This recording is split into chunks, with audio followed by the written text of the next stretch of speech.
We shall now go on to our first speaker of this session, Dr. Randhir Jar, a leading name in neuro-ophthalmology from Patna with a very meritorious career and presence.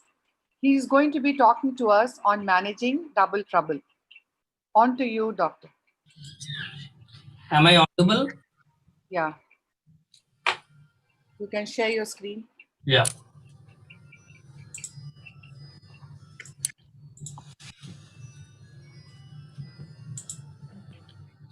Oh, okay.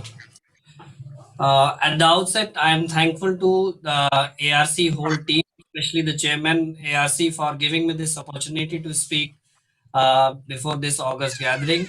Well, I'll be talking about managing double trouble, that is basically managing diplopia. Well, this is a condition wherein an asset of binocularity become a liability for a person.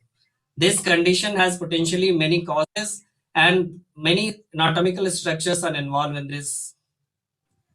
Well, what is diplopia? It is a condition wherein more than one image of the object of regards are seen simultaneously. So it is just an abnormality of the binocular vision. So what are the prerequisites for having a binocular single vision? Very important to know for a postgraduate. Like we need to have a perfect or near perfect alignment of the visual axis simultaneously on an object of regard to have a single binocular vision. A perfect or near perfect retinal correspondence, a perfect central fusional capability, a perfect alignment of the retinal receptors, and a perfect optics to allow only one image to be formed on the retina of the same single image to be formed on the other. So these are the prerequisite to have a binocular single vision. So the question arises, when does a diplopia occurs? It occurs when more than one image of an object of regards are formed on a retina of one or both eyes. That is, we can have more than one images formed on only one eye. That condition we call it as a monocular diplopia. And the more commonly which we basically encounter and we are more concerned with is a condition where we can have a binocular diplopia, that is a diplopia occurring only when both eyes are open. So how to differentiate between the two? The only thing we need to do is cover one of the eyes. If it persists even after closing one eye, that means the patient is having a monocular diplopia, because a binocular diplopia will be there only and only when both the eyes are open. So again, for the postgraduate, it's very important to differentiate between a monocular diplopia vis-a-vis a binocular diplopia. Well, there are many causes for the monocular diplopia, like light diffraction, metamorphopsia, or sometimes you can cerebral polyopia. Polyopia can present with a monocular diplopia.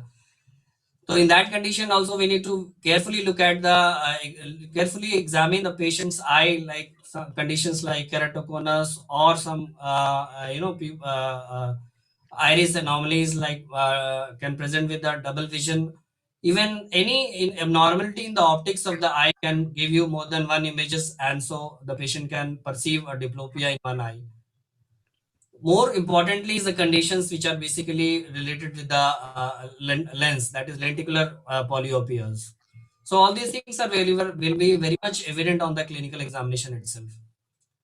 So we are basically more concerned as a neuro-ophthalmologist with the binocular diplopia. Binocular diplopia is due to the misalignment of visual axis. It is a condition wherein an image fall on a non-corresponding parts of both the retina. The image falls on the fovea of the fixating eye and the extrafoveal retina of the non-fixating eye. As you can see in this case, the left eye is fixing and the image is found at the fovea of the left eye, whereas an extrafoveal area of the right eye. You can very well see that the extrafoveal area is basically localizing to the same side, and the patient is perceiving a double image, which is basically it's a non-crossed, because the eye is basically convergent, and so it is giving you a non-crossed diplopia. So there is a mnemonics we used to remember, that C is not convergent, is not crossed. So even if you remember one, the other can be just an opposite of it. So this exotropias will present with a cross diplopia. So again, this is a very important question which comes in, which are asked in the examinations, and you need to you need to know it very clearly. So there can be many causes of binocular diplopia, right from the orbital disorders to the neuromuscular restrictions to the neuromuscular junction, or you can have a palsies of various nerves, or even the brainstem injury or a supranuclear injury. All these things will be covered by the subsequent speakers. So as we all know that the basic defect is a deviation in a case of diplopia. So the deviation can be a concomitant deviation or an incomitant deviation. It is a hallmark of binocular diplopia is a hallmark of an incomitant squint. This every postgraduate should keep in their mind. But even we can have diplopia in a concomitant squint also sometimes. Like, some if you have mostly the concomitant misalignment are seen in congenital early onset strabismus, and they typically do not report diplopia. But when it occurs when in later in life, when a degree of ocular misalignment changes, like if you have a fusion breakdown, you can have binocular diplopia. Like in a long-standing exophoria, which it develops horizontal diplopia when accommodation and the convergence capacity wanes, or even in intermittent divergent squints, also you can have diplopias when the patient, is not able to fuse it. Other conditions are the divergence insufficiency, convergence insufficiency. These are basically very common, and sometimes the patient can present with the diplopia. So the diplopia is basically a hallmark of an incomitant deviation. Again, it is frequently acquired and usually causes diplopia. If the deviation is very small, fusional amplitude may eliminate the diplopia. So there are certain incomitant deviations also wherein you cannot have diplopia. So normal fusional divergence, everybody has to remember that it is 8 to 12 prism diopter for near, 4 to 6 for distance, and a fusional convergence is 35 for distance and 18. Whether it has got a range, these values should not be in a single digit. You can see it on textbooks. So you can have two type of pathology in incomitant deviations. One is a restrictive pathology, another is a palsy. So as the palsies will be covered very much in the next few by speakers. So I'm basically talking about the restrictive pathologies, and the most common type of restrictive pathologies is the thyroid associated ophthalmopathy. So in this, the inferior and medial rectors are mostly involved, and it is associated with proptosis, chemosis, lid retraction, and lid lag. A very important thing to differentiate between a restrictive pathology and a paresis is the forced junction testing. And in this case, thyroid associated orbitopathy, you can have a differential IOP in different gauges. And of course, the CT scan will give you a confirmatory picture of the muscle thickening. Again, the blowout fracture can present with the diplopia and the down gauges. Sometimes even the post-cataract extraction, people present with the with diplopia, but these are mostly the transient type of diplopias. Even post-pterygium surgery, when there is injury to the medial rectus, can have a diplopia. Rest of the things are basically not that very common. So how to examine a case of diplopia? The examination of a case of diplopia, or rather of a squint, starts the moment the patient comes into your cabin. So a patient's abnormal head posture can tell you about the type of deviation. So in a chin elevation or depression, it can be a vertical squint. A face turn to right or left side can be because of the horizontal strabismus, and a head tilt to right and left shoulder can be because of the torsional diplopia or torsional deviation. So these abnormalities should be looked for. Very important to look at the pupillary reaction in case of especially the third nerve palsy. So abnormal ocular posture, which will be evident on the torchlight examination only. You need to do a prism bar cover test in any case of an strabismus. You have to look at the extraocular muscles, movements, both ductions and the versions. Another thing which you have to look at is the saccade. A floating saccade is suggestive of nerve palsies, whereas a normal saccadic velocity limitation indicates a restrictive muscle. So to differentiate between a paretic and restrictive etiology, you have a forced junction test, or sometimes you can even use a differential IOP. And a forced generation test can tell about how much strength a paretic muscle has. So basically, what I would have considered most important is the two diplopia. One is a diplopia charting, and another is a Hess or Lee charting. So what is diplopia charting? This helps in recording the subjective deviation, asking the patient to quantify the separation between the double images, which are dissociated by the red-green goggles. This can be done in all nine position of the gauges at both distance and near. What are the main points to be noted are that it has to be this distance of separation between the two images is to be noted. Position where the maximum separation is present is to be noted, and see the image from which eye is more deviated, crossed and uncrossed and tilted image. All these things one must ask the patient about diplopia. So what are the prerequisites for a diplopia charting is it has to be done in a dark room, and a slit light source is important.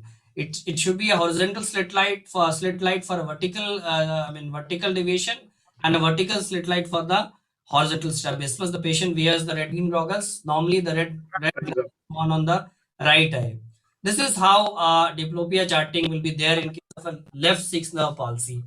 Important here lies basically this diplopia is to be written in the way the patient perceives. So if the patient's if the patient is seeing in the levo version, the diplopias are the maximum, whereas in the dextro version it is having a single binocular vision. So this is how patient will tell you about the diplopia in case of a left sixth nerve palsy. I mean, if there is a confusion, one can write right and left and can represent it opposite way also. But the most commonly represented way is this, as the patient perceives. Next is the Hess charting. It is a suitable test for the ocular deviation. It is a quantitative measurement of the action of the extraocular muscle. It is based on the principle of haploscopy, which is basically a presence of NRC. Two objects presented to the two eye will superimpose if they stimulate the fovea of the two eye.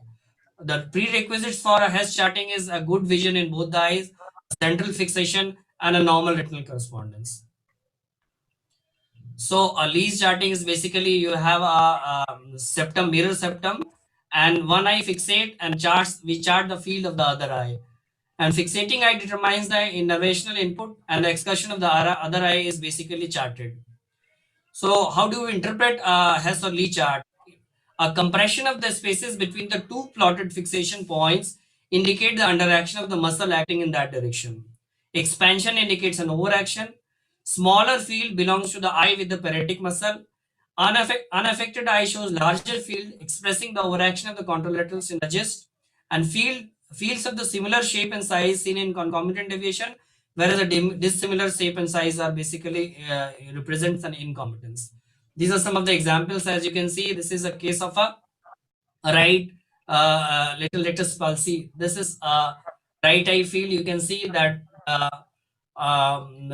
there is a restriction in the dextro version. So how do we interpret these fields? Well, first we have to look as to which eye is affected. The eye which has got a smaller field or restricted field is basically an affected eye, right? Like in this case, it is a right eye field which is basically smaller. And now we have to look at which in which direction of the gaze the movement are restricted. You can see this is basically in the dextro version, which corresponds to the lateral rectus of the right eye, and thus confirming that there is a paresis, there is an underaction of the right lateral rectus muscle, and you can see overaction in the contralateral synergist in the other eye. So this is how we interpret Hess or Lee chart. These are some of Dr. Jha, can you please conclude? It's more than 10 minutes. Okay, just 1 or 2 slides. So next we have to do some of the investigations. Very important that most of the palsies basically are vascular in pathology. You have to find out the diabetes or and if you are having some history suggesting some neuromuscular abnormality, you can examine accordingly. About the treatment, I think most of we have to treat the underlying cause. Unilateral eye occlusion therapy with either an eye patch or can be used. Prisms can be used. Botulinum toxin is a very good option. And of course, if it doesn't get, the diplopia is persisting even after 6 months, we have to resort to surgery. Thank you very much for your kind attention. Thank you very much, doctor. That was a very thorough talk. I know you needed 15-20 minutes to do great justice, but I think it would have been very relevant to the postgraduates and many of us here. Dr. Jyoti, can you take that one question, because I think we are not within time. Yeah, so I just wanted to ask panelists, Dr. Ashmin can take this, that would you advise diplopia charting and Hess charting for all patients, irrespective of whether it's competent or incompetent, just that whether the postgraduates will know whether they should do it in their clinic or not? I think there are two aspects of the question. One is the theory, what postgraduate should reply to in the exam, and one is right. Yes. Happens. And I think for the exam purpose, I'm sure all examiners would expect them to mention diplopia charting and S charting as a part of a workup and a follow-up. Right. Right. And Dr. Sujata, you would just want to re-emphasize why it's important to differentiate a monocular from a binocular diplopia. You are muted. Can you unmute yourself? Sorry. Yeah, for the postgraduates, the first thing to know when you have a patient of diplopia is whether it is uniocular or binocular, because if it is a uniocular, the whole answer goes in a different direction. If it's a monocular diplopia due to some cataract or some corneal opacity, then you really don't need to do the extraocular motility sense diplopia charting, and all the evaluations will not be required. So the first thing to do is to determine whether it's a monocular or a binocular. So the entire list of examination will change. Right, yeah. Then Thank you. One tiny question. Then what would be the key features to differentiate a paratic from a non-paratic squint, Dr. Sujata? Yeah, so number one is primary deviation and secondary deviation. So between a paratic and a Non-paratic. non-paratic. Okay, so number one will be a force duction test. Number two will be force duction test is the main test which can differentiate between a paratic and non-paratic, and also like differential intraocular pressure is one of them. This can also differentiate. So these are the two main tests.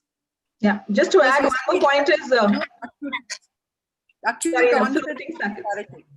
yeah. Yeah. Yes, no, just to add that we can look for floating saccades. That's one way to differentiate also in there. True.